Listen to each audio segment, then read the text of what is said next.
Hello दोस्तों, स्वागत है आपका अपने YouTube चैनल विजय अकेडमी 9.1 पे। उम्मीद करता हूँ कि आप सभी ठीक होंगे, स्वस्थ होंगे और आप अपनी पढ़ाई को पूरे ईमानदारी से कर रहे होंगे। तो चलिए दोस्तों, आज के इस वीडियो में हम बात करने वाले हैं वो सवाल जो आपके एग्जाम में पूछा जाता है। 3 टाइप के क्वेश्चन होते हैं। ये 3 टाइप के क्वेश्चन में से एक क्वेश्चन आपको 2 मार्क्स का क्वेश्चन आपके एग्जाम में आ ही जाता है। मैक्सिमम टाइम हर साल हर समय पूछा हुआ है। क्वेश्चन बैंक आप उल्टाइएगा और जरूर देखिएगा, ताकि आपको ये तीन फार्मूला नहीं कर सकते, 3 टाइप के क्वेश्चन होते हैं। ये 3 टाइप के क्वेश्चन आपको एग्जाम में मिल ही जाएगा। तो वो कौन सा चैप्टर है सर जो इसमें 3 टाइप के क्वेश्चन मिलता है और वो हर साल पूछा जाता है? एक भी साल ऐसा नहीं गया है जिसमें पूछा नहीं है सवाल। तो चलिए आज के इस वीडियो में बात करते हैं उस चैप्टर का जो 3 क्वेश्चन अगर आपने सीख लिया, इस वीडियो में समझ गया पूरा अच्छा से, तो आपको एक क्वेश्चन फिक्स से आने वाला है। तो वो चैप्टर का नाम है रैखिक समीकरण, 2 चर वाले रैखिक समीकरण। हम सीखते हैं इस वीडियो में और समझते हैं पूरा डिटेल से कि 2 चर वाले रैखिक समीकरण क्या होते हैं और इस टाइप के क्वेश्चन में कैसे हम सवाल को हल करेंगे। एक एक पॉइंट को समझते रहिए और वीडियो को पूरा अंत तक देखते रहिए, ताकि आपको पूरा का पूरा ये सेशन समझ में आए। तो चलिए स्टार्ट करते हैं बिना देरी किए। आज के इस वीडियो में बात कर लेते हैं 2 चर वाले रैखिक समीकरण। तो क्या होता है 2 चर वाले रैखिक समीकरण? तो बात करते हैं सबसे पहले यहाँ पे कि चैप्टर का क्या नाम है। तो 2 चर वाले रैखिक समीकरण, 2 चर वाले रैखिक समीकरण, 2 चर वाले रैखिक समीकरण। तो सबसे पहले इस टर्म को, इस जितने भी टर्म यहाँ लिखा हुआ है, ये चैप्टर का नाम जो आपका दिया हुआ है, ये चैप्टर का हर शब्द का मीनिंग हम पहले समझ लेते हैं, ताकि हर पॉइंट का अगर आप मीनिंग पूरा समझिएगा तभी जाकर के आपको पूरा का पूरा समझ में आएगा। तो सबसे पहले हम बात करते हैं यहाँ पे 2 का। तो 2 का तो मतलब समझ में आ रहा है, 2 हो रहा है, संख्या की बात हो रही है। तो यहाँ पे 2 का मतलब सिर्फ 2 है। अब यहाँ पे बात आता है चर राशि, चर राशि और अचर राशि। तो सबसे पहले हम समझेंगे कि चर राशि क्या होता है, अचर राशि क्या होता है। अचर राशि और आपका क्या हो गया, चर राशि। अगर ये दोनों समझते हैं तो जाकर के आपको पूरा समझ में आएगा यह चैप्टर में कि चर कौन सा होगा, अचर कौन सा होगा। चर राशि, आपका चर राशि क्या होता है, अचर राशि क्या होता है, ये समझना है।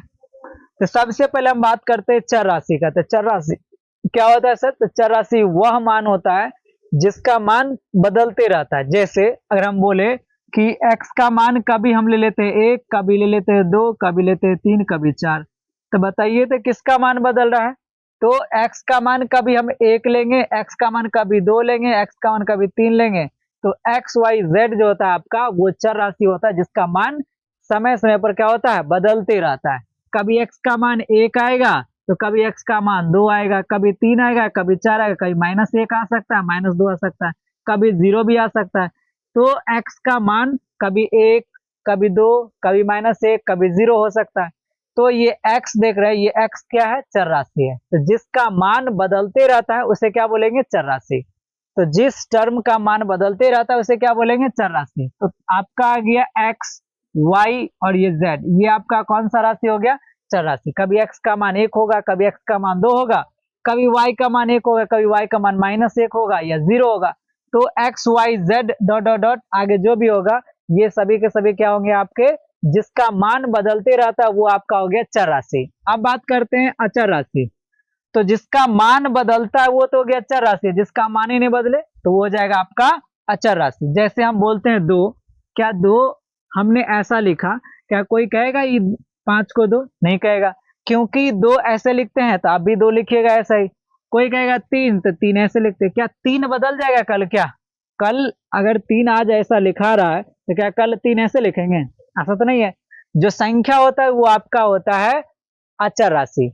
जैसे 2 हो गया, -1 हो गया, -4 हो गया, -5 हो गया। तो जितने भी संख्या आपका है वो कौन सा संख्या हो गया, कौन सा राशि हो गया, अचर राशि। जैसे 2 हो सकता है, 3 हो सकता है, 4 हो सकता है, -3 हो सकता है, -5 हो सकता है, 0 हो सकता है।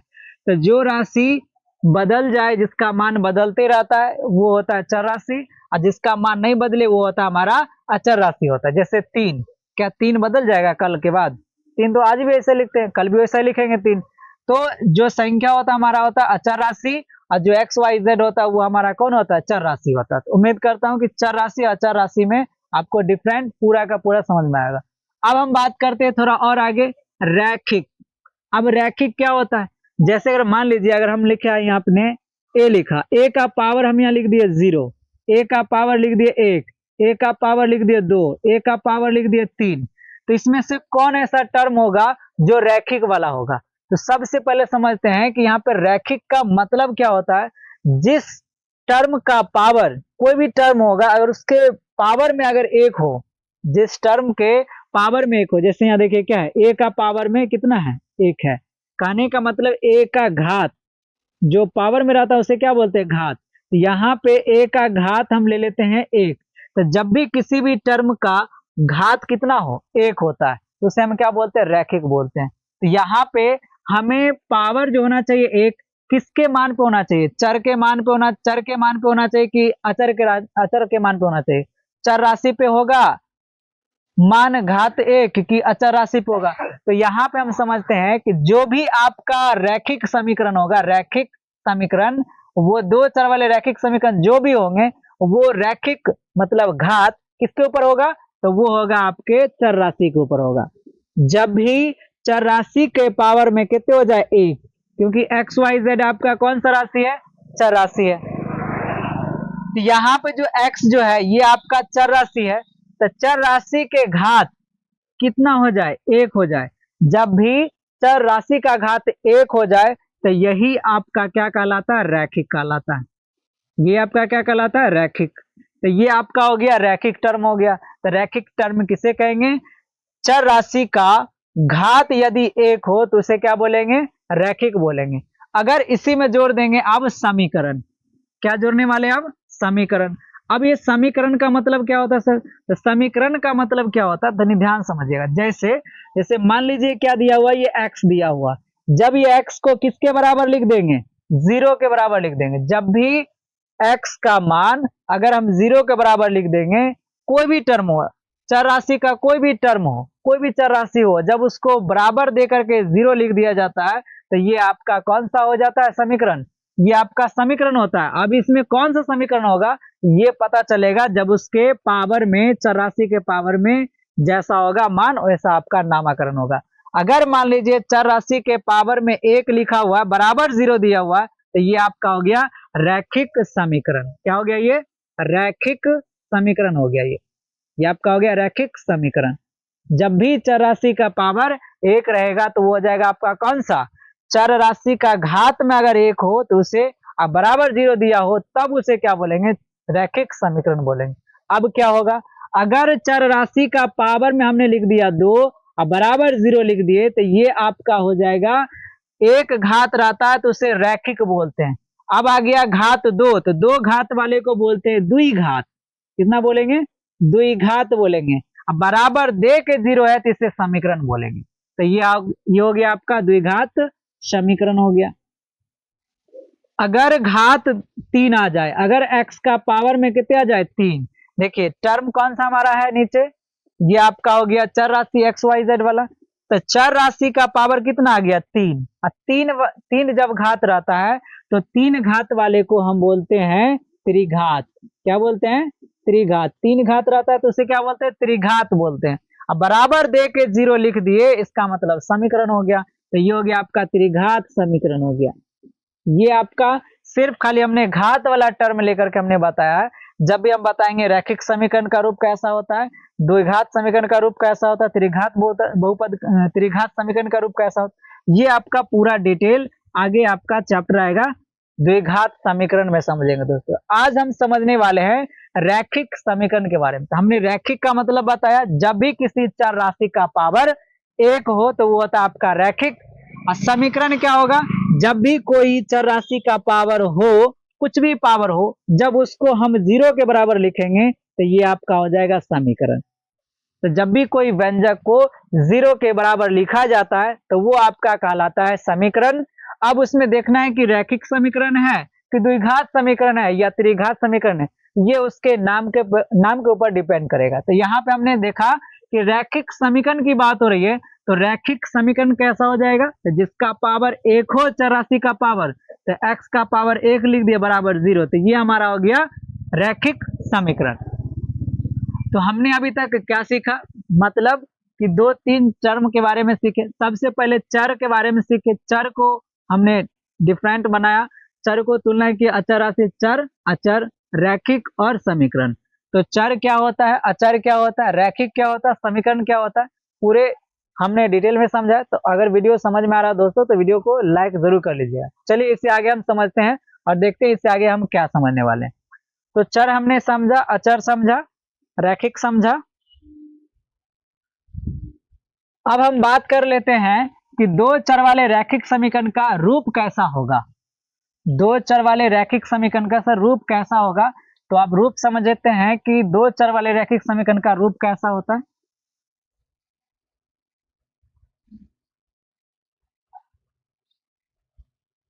तो यहां पे बात हो रहा है सर दो चर, तो दो चर होना चाहिए। कितने चर होने चाहिए, दो। जैसे अगर मान लीजिए हमने एक लिया x, तो दूसरा हम ले लेते हैं y, तो ये x और ये y क्या है, दो चर राशि है।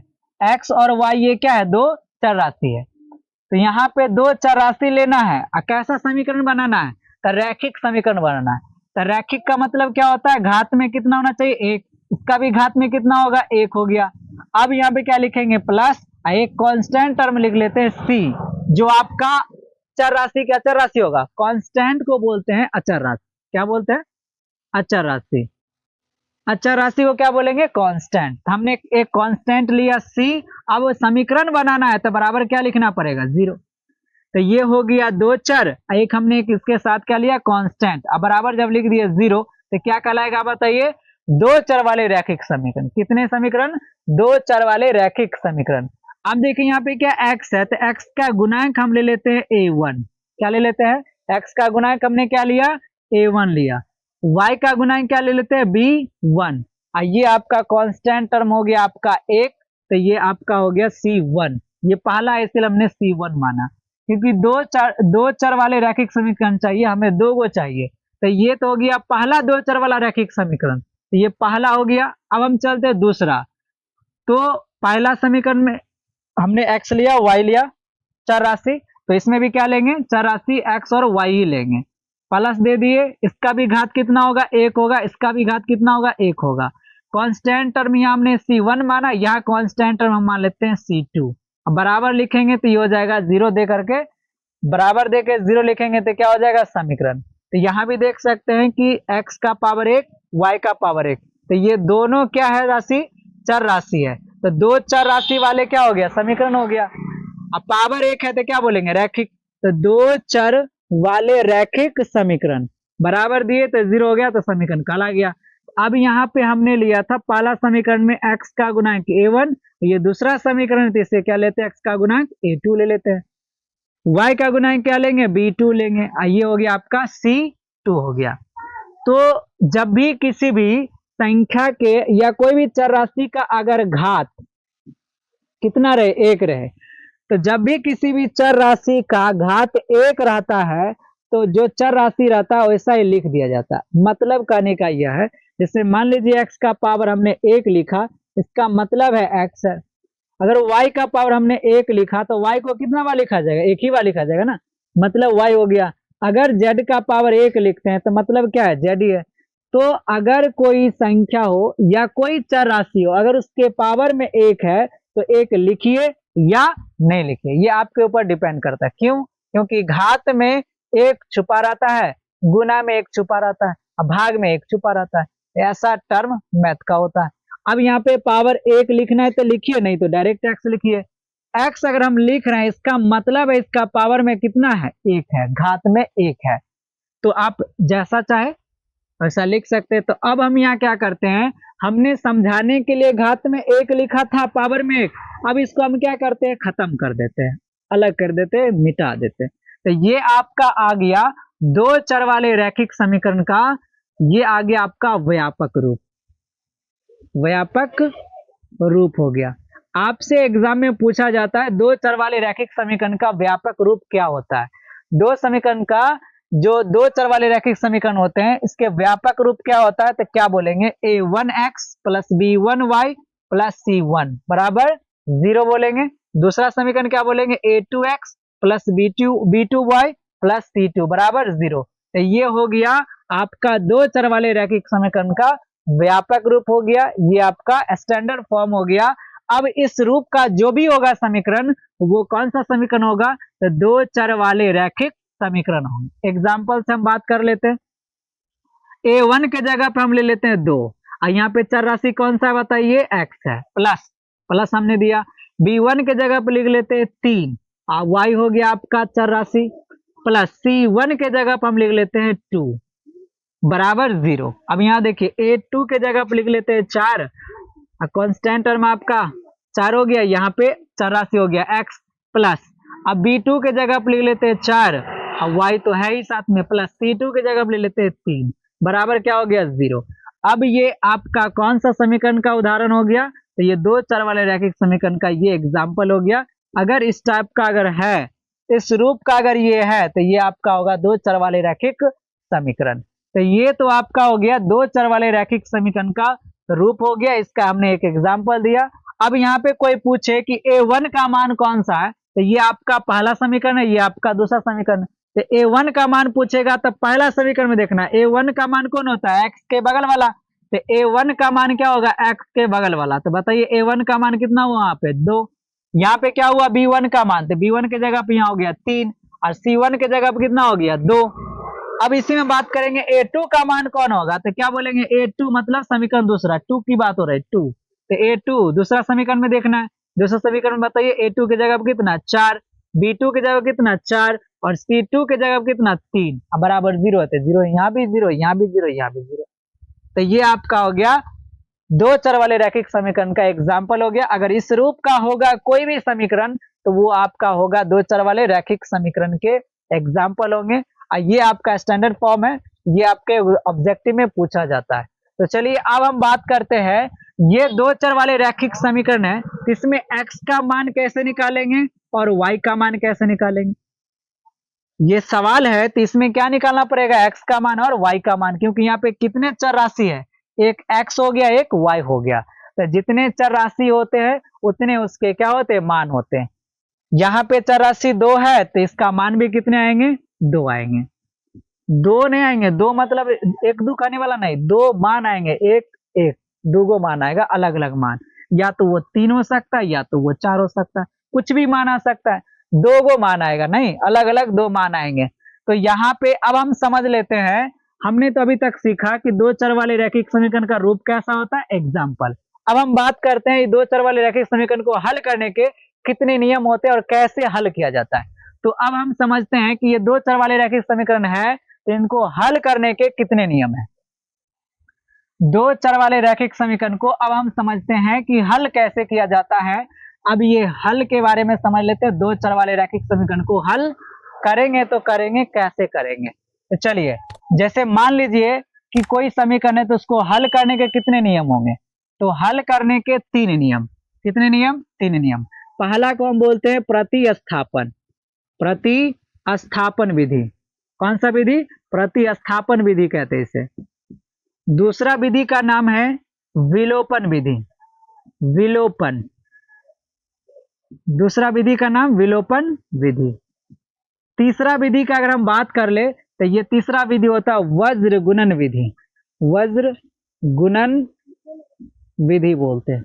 ये 3 तरीके होते हैं, ये तीनों तरीके से हम क्या करते हैं, दो चर वाले रैखिक समीकरण को हल करते हैं। तो गुरुजी 3 तरीका है हल करने का, तो आंसर क्या अलग लगेगा, क्या अलग अलग आएगा कि सेम सेम आएगा। आप किसी भी विधि से आप बनाइए, ये आपका दो चर वाले रैखिक समीकरण है, आप किसी भी विधि से बनाइएगा, आपका सभी विधि से आपका आंसर जो आने वाला है, वो आंसर आपका सबका क्या होगा, सेम होगा। किसी भी विधि से बनाइए, आपके आंसर में कोई फर्क नहीं पड़ने वाला, कोई डिफरेंस नहीं होने वाला। अगर इस विधि से अगर x का मान आपका आया x बराबर 2 और y बराबर आ गया आपका 3, तो इस विधि से आया है ना, x बराबर 2 और y बराबर 3, तो ये विधि भी x बराबर 2 ही लाएगा और y बराबर 3 ही लाएगा। ये विधि भी x बराबर कितना देगा, 2 ही देगा और y बराबर भी 3 ही देगा। ये विधि से भी कितना आएगा, x बराबर भी 2 ही आएगा और y बराबर भी क्या आएगा, 3 ही आएगा। आप कोई भी तरीका लगाइए, आपका आंसर के मान में कोई परिवर्तन नहीं आने वाला दोस्तों। तो किसी भी विधि से बनाएंगे आपके आंसर सेम ही आएगा। तो चलिए आज हमने सीखा कि प्रतिस्थापन विधि, विलोपन विधि, वज्र गुणन विधि, किसी भी दो चर वाले रैखिक समीकरण को हल किया जाता है इस विधि से। तो सबसे पहला विधि हम शुरू करते हैं और समझते हैं कि प्रतिस्थापन विधि क्या होता है। तो प्रतिस्थापन का मतलब होता है किसी व्यक्ति का जगह हटा करके उसके बदले उसके दूसरे जगह में बैठाना। मतलब कहने का यह है कि कोई व्यक्ति पहले से यहाँ बैठा हुआ है, अब इसको हटा करके यहां बैठा देंगे और यहां जो बैठा होगा इसको बैठा देंगे इसके जगह पे। मतलब स्थान का इंटरचेंज करना, मतलब स्थान को बदलना। जैसे मान लीजिए कभी हम फिलहाल हम यहाँ पे खड़े हैं, ये मेरा जगह है, किसी और व्यक्ति का वहां पे जगह है, तो यहाँ पे से हटा करके किसी और के जगह पे हमको बैठा दिया गया, तो वहां से मेरा यहाँ आना, ये मेरा स्थान परिवर्तन हुआ। तो वही बात यहाँ पे, कोई व्यक्ति यहाँ पे पहले से है, इसको हटा करके यहाँ लाना, और यहाँ वाला जो व्यक्ति इसको हटा के यहाँ लाना, यही हमारा होता है स्थान का अदला बदली करना, इंटरचेंज करना, मतलब स्थान को बदल देना। तो प्रतिस्थापन में भी क्या होता है कि हम क्या करेंगे, एक जगह से मान उठाएंगे और दूसरे जगह क्या करेंगे, रख देंगे। यहाँ से मान उठाना है, यहाँ पटक डालना है। तो एक जगह से एक मान को उठाना है, दूसरे जगह रखना ही हमारा क्या होता है, प्रतिस्थापन विधि होता है। थोड़ा थोड़ा बात कर लेते हैं। अब बात कर लेते हैं विलोपन विधि। विलोपन विधि में क्या होता है दोस्तों, सबसे पहले हमने क्या करते हैं कि विलोपन विधि में हम बात करते हैं। तो विलोपन विधि क्या होता है, तो विलोपन विधि में क्या होता है कि x और y में दो समीकरण होते हैं, और x और y में जब समीकरण होते हैं तो इसमें से क्या होता है, या तो आपको x को मान को क्या करना पड़ता है, गायब करना पड़ता है, या तो आपको y के मान को क्या करना पड़ेगा, गायब करने पड़ेगा। मतलब कहने का ये है कि अगर हम यहाँ पे खड़े हैं तो कोई ऐसा चीज किया जाए ताकि हम यहाँ से गायब हो जाएंगे, विलुप्त हो जाएंगे, मतलब वहां से गायब होना। या तो x के मान को गायब करेंगे या तो y के मान को गायब करेंगे, तो ये हो जाएगा आपका विलोपन विधि। क्योंकि जब सवाल बताएंगे तो उसमें पूरा समझ में आएगा, क्योंकि ये इंट्रोडक्शन क्लास। अब बात करते हैं वज्र गुणन विधि। तो वज्र गुणन विधि के सूत्र होते हैं, x बराबर आपका होता है और y बराबर सूत्र होता है। ये x बराबर क्या सूत्र होते हैं, तो ये आपका होता है BC माइनस BC बट्टा में AB माइनस AB। क्या लिख दिए सर, समझ में नहीं आया? चलिए समझते हैं। ये 12-21 याद रखना है, 12-21। y बराबर क्या होता है सूत्र सर, तो y बराबर होता है CA माइनस CA बट्टा में AB माइनस AB। वही सूत्र याद रखना, 12-21, दो अंक पे आधारित दो संख्या याद रखना, 12-21। अब ये A B1 क्या होता है, C2 क्या होता है, B2 क्या होता है, C1 क्या होता है, ये कहाँ से हम समझेंगे, तो दो चर वाले रैखिक समीकरण का हमने अभी तुरंत बताया स्टैंडर्ड फॉर्म। उसमें क्या बताए थे, A1x plus B1y plus C1 बराबर 0। दूसरा समीकरण हमने क्या बताया था, A2x plus B2y plus C2 बराबर 0। तो यही है आपका स्टैंडर्ड फॉर्म। यहाँ से आपका x का मान निकालना होगा। तो B1 के जगह पे देखिए, B1 का यहाँ पे, तो B1 के जगह पे जो मान होगा वो रखेंगे, और C2 का मान, तो C2 के जगह पे जो होगा मान वो रखेंगे, यहाँ पे इंटू करके गुना करके आगे सॉल्व करेंगे। तो ये आपका होता है वज्र गुणन विधि बनाने का ये एक सूत्र होता है, फॉर्मूला होता है। तो ये हमने थोड़ा सा हमने समझाया कि प्रतिस्थापन क्या होता है, विलोपन क्या होता है, वज्र गुणन विधि होता है। तो हम शुरू करते हैं अब प्रतिस्थापन विधि। एक क्वेश्चन लेते हैं और पूरा का पूरा डिटेल में समझते हैं कि प्रतिस्थापन विधि में कैसे हम बनाते हैं सवालों को। तो चलिए अब इसको हम करते हैं इरेज। अब हम समझने वाले हैं प्रतिस्थापन विधि द्वारा किसी भी समीकरण को, दो चर वाले में, कोई समीकरण नहीं, किसी भी दो चर वाले समीकरण को, दो चर वाले रैखिक समीकरण को हल करेंगे। अब वो कैसे हल होगा वो पूरा समझते हैं। जैसे मान लेते हैं कि 2x प्लस 4y प्लस 2 बराबर 0, और दूसरा समीकरण लेते हैं 4x प्लस 2y प्लस 3 बराबर कितना, 0। ये तो हमने अपना मन से लिया है समीकरण। अब देखते हैं इसका हल। निकल पाता है कि नहीं। तो ये आपका हो गया पहला समीकरण, ये हो गया आपका दूसरा समीकरण। जब भी आप सवाल बनाइएगा तो सबसे पहले क्या लिखेंगे, जिस विधि से आप बनाते हैं उस विधि का पहले नाम लिखेंगे, प्रतिस्थापन, प्रतिस्थापन विधि। और इसको अच्छा से क्या कर लेंगे, अंडरलाइन कर लेना। अब जो सवाल दिया है आपको वो एक बार उतार लेते हैं। 2x प्लस 4y प्लस 2 बराबर कितना दिया, 0 दिया। दूसरा क्या दिया, 2x की 4x, 4x plus 2y, 2y plus 3 बराबर कितना आपका दिया, 0। ये आपका समीकरण 1 हो गया, ये आपका समीकरण 2 हो गया। अब हम क्या करते हैं, प्रतिस्थापन हमने क्या बताया कि एक जगह से मान को उठाते हैं दूसरा जगह रख देते हैं, यही काम करना है। तो यहाँ देखिए समीकरण हम 1 से चलते हैं, तो क्या लिखेंगे, समीकरण 1 से, समीकरण 1 से, समीकरण क्या है एक पहले बता देते हैं। 2x प्लस 4y प्लस 2 बराबर कितना है, 0। अब इसमें से क्या करेंगे, x का मान निकाल लेंगे और दूसरा में रख देंगे। पहला में से x का मान निकाल लेंगे, दूसरा में रख देंगे, या पहला में से y का मान निकाल लेंगे, दूसरा में रख देंगे y की जगह पे। तो एक जगह से उठा करके दूसरी जगह रखना ही हमारा प्रतिस्थापन विधि होता है। तो अब इससे हम क्या करते हैं, या तो x का मान निकाल लेते हैं या तो y का मान निकाल लेते हैं। अपने सुविधा के अनुसार आप x का मान निकाल सकते हैं या तो y का मान निकाल सकते हैं। तो यहाँ पर हम निकालते हैं, हम सुविधा के अनुसार x का मान निकालते हैं। तो 2x लिख लेते हैं, जैसा वैसा ही लिखते हैं, बराबर है, बराबर के सामने बराबर देते हैं। ये प्लस 2 इस साइड आएगा तो माइनस 2 हो गया, ये प्लस 4 है इस साइड आएगा तो क्या हो जाएगा, माइनस 4y हो गया।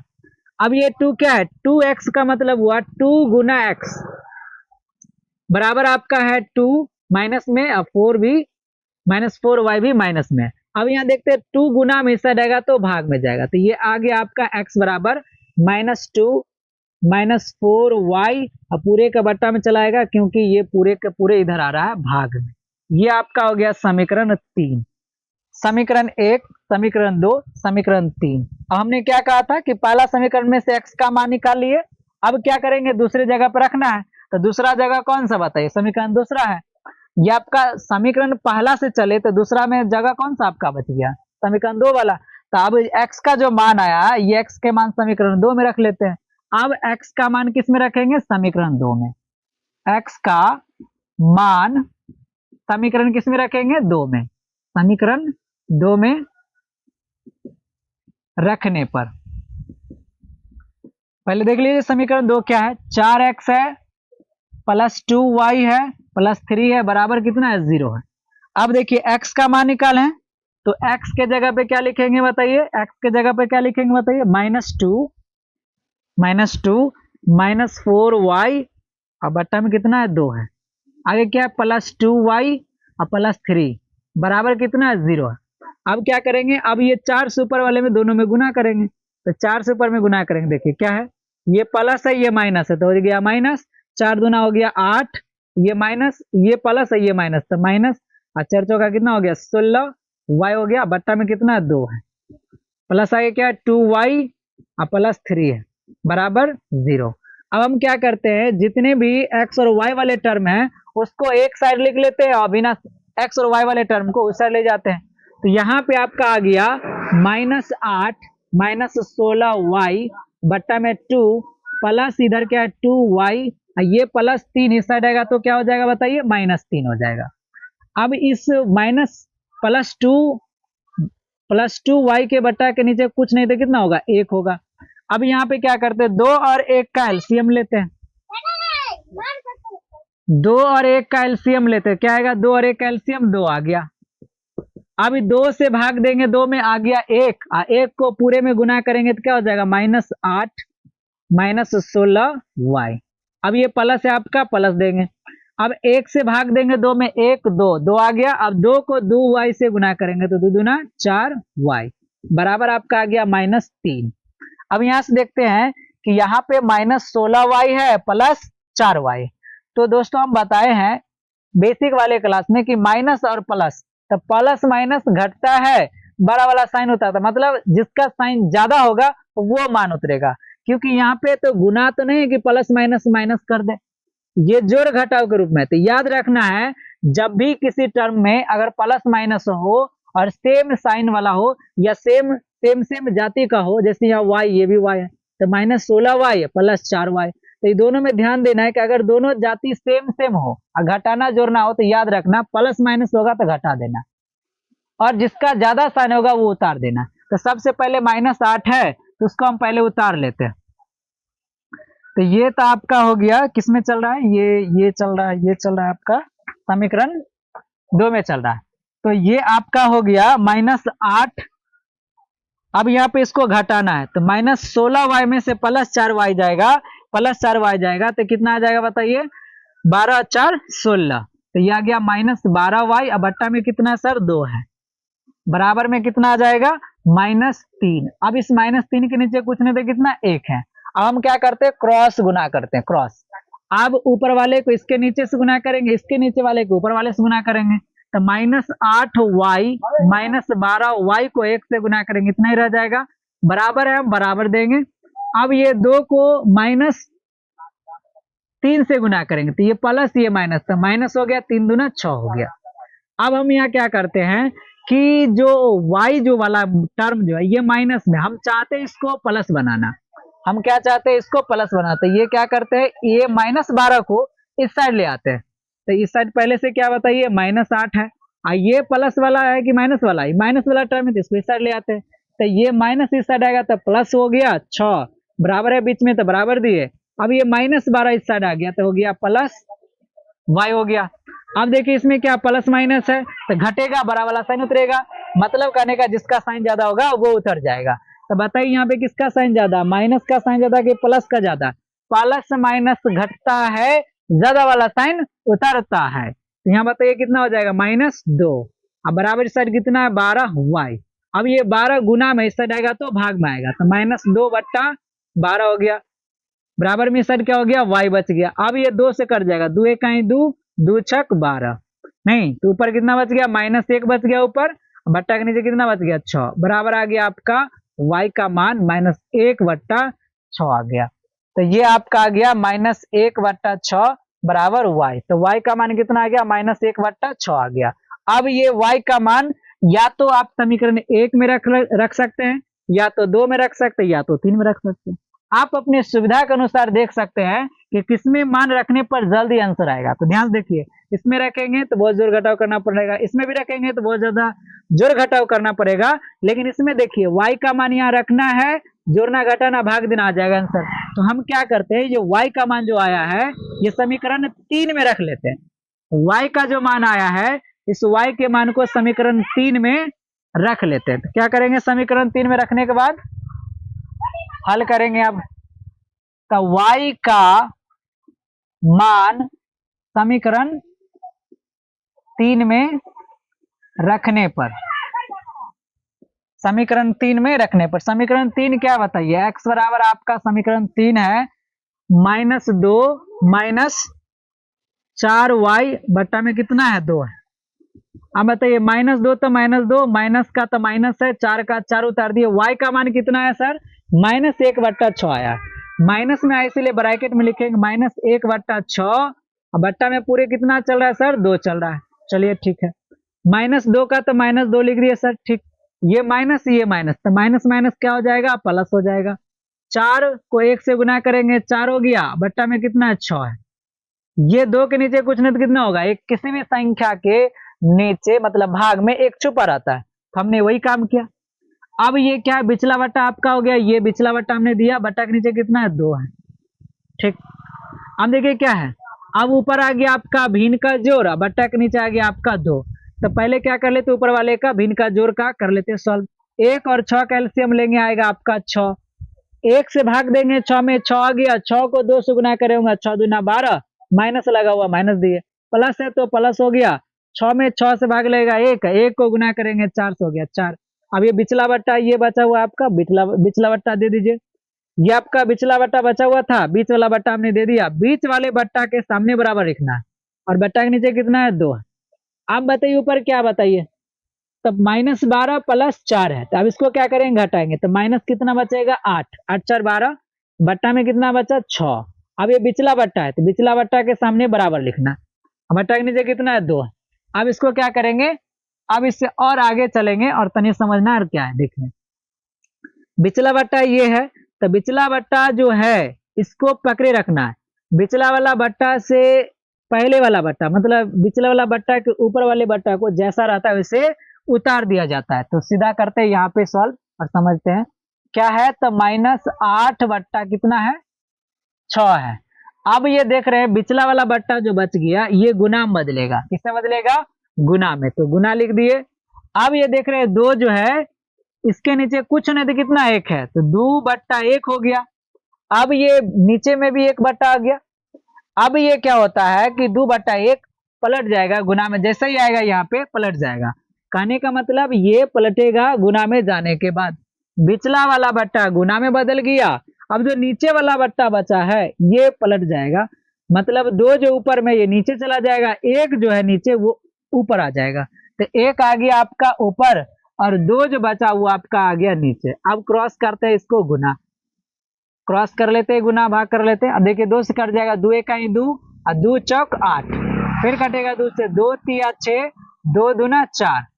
एक्स का आपका मान आ गया यहाँ पे 2 ऊपर बच गया, माइनस लगा हुआ है, बट्टा में कितना 3, तो ये आपका आ गया एक्स का मान आ गया -2/3 आ गया, और वाई का मान आ गया था आपका -1/6।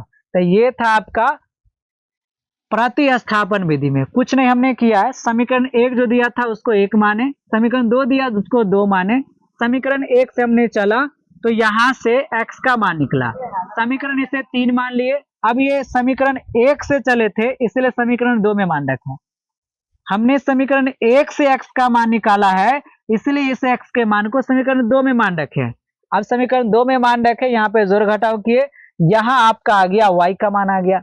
अब ये y का मान समीकरण 1 2 3 आप तीनों में रख सकते हैं, तीनों में रख करके आपका आंसर सेम ही आने वाला है। लेकिन सुविधा के अनुसार हमने इसमें देखा कि मान तुरंत रखेंगे, यहाँ पे y का मान जोड़ घटाव करेंगे तुरंत आ जाएगा 2 से भाग देने के बाद। अगर हम यहाँ पे y का मान रखते तो ये इधर आएगा, फिर ये इधर लाएंगे, फिर ये गुना में होगा, ये उधर भाग में जाएगा। तो इतना प्रोसेस नहीं करने के लिए हमने क्या किया, सुविधा के अनुसार समीकरण 3 में मान रखा। इस प्रकार x का मान आ गया हमारा -2/3 और y का मान आ गया -1/6। ये था आपका प्रतिस्थापन विधि दोस्तों। अगर वीडियो दोस्तों पूरा का पूरा समझ में आया तो वीडियो को लाइक कर लीजिएगा, चैनल को सब्सक्राइब नहीं किए हैं अभी तक तो चैनल को जरूर सब्सक्राइब कर लीजिएगा, और साथ ही साथ बेल आइकन भी प्रेस कर दीजिएगा ताकि आपको एक वीडियो सबसे पहले मिले। और जो 2 आपका बच गया, 2 चर वाले रैखिक समीकरण को सॉल्व करने का तरीका 2 बच गया, वो अगले वीडियो में हम करने वाले हैं उसको कंटिन्यू। तो आज के इस वीडियो में हमने जो बताया ये पूरा समझ में आया दोस्तों, तो कमेंट में जरूर एक बार बताइएगा जरूर कि आपका ये वीडियो कैसा लगा। तो मिलते हैं एक नए वीडियो के साथ, तब तक के लिए जय हिंद।